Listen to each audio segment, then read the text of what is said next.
All right, we're back in the garden this afternoon. We're gonna look at the China Jade cucumber. This is a new one for us that we're growing.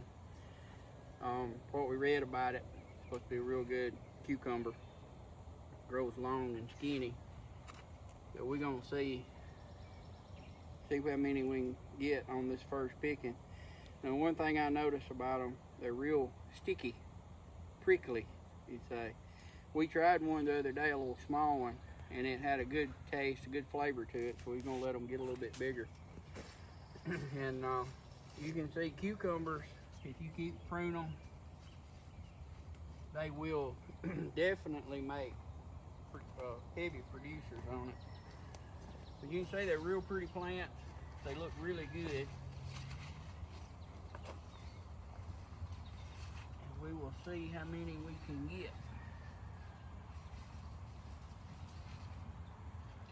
Which it produced quite a few. This is the first picking. There's a lot of little ones on it, but the China Jade seems to be a real good cucumber. Doesn't show any signs of disease or anything with them. They got good airflow through them. So if you want to grow a China Jade, that's what they look like.